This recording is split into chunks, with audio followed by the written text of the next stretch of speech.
జరిగింది గుర్తుపెట్టుకొని సూరజ్ అయితే జోష్న వాళ్ళ ఇంటికి వస్తాడు. అందరితో జరిగిందంతా చెప్తాడు. ఇంక వెంటనే జోష్న వాళ్ళ తాతయ్య అయితే తన దగ్గరున్న డబ్బుల్ని తీసి సూరజ్కి ఇవ్వడానికి ప్రయత్నిస్తూ ఉంటాడు. కానీ ఆ సూరజ్ అయితే ఆ డబ్బుల్ని తీసుకోడు.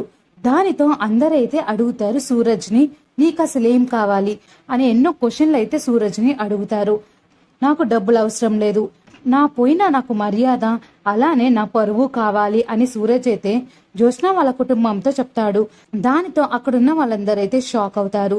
మరి ఇంకా వెంటనే జోష్న వాళ్ళ తాతయ్య అయితే ఎంత కావాలో చెప్పండి, వెంటనే ఆ డబ్బుల్ని మీకు ఇస్తాను అని సూరజ్తో చెప్తాడు. సూరజ్ అయితే డబ్బులు తీసుకోడు. ఇంకా జోష్నకి కోపం వచ్చి సూరజ్ పై అరుస్తూ ఉంటుంది. తర్వాత సూరజ్ కి కావాల్సిన డిమాండ్స్ ని జోష్నాతో చెప్తూ ఉంటాడు. ఇంకా మరోవైపు అయితే జోష్న అలానే దీప వీళ్ళిద్దరి మధ్య జరుగుతుంది ఒక సంభాషణ. ఆ సంభాషణ అదేంటంటే జోష్నకి సూరజ్ అంటే ఇష్టం ఉండదు.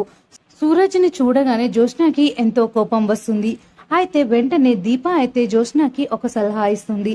అదేంటంటే దీప జోష్నతో ఇలా అంటుంది, వెళ్ళి సూరజ్ని బ్రతిల్మాడు, తన కాళ్ళ మీద పడి క్షమాపణ అడుగు అని దీప అయితే జోష్నకి చెప్తుంది. దీప మాటలకి జోష్నకి చాలా కోపం వస్తుంది. మరి రాబోయే ఎపిసోడ్ లో ఏం జరగబోతుంది?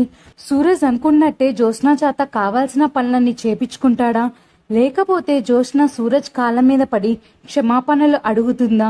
ఏం జరుగుతుందో చూడాలి అంటే తర్వాత ఎపిసోడ్ కోసం వెయిట్ చేయండి.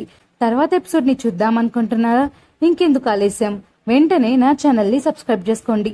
Thank you for watching.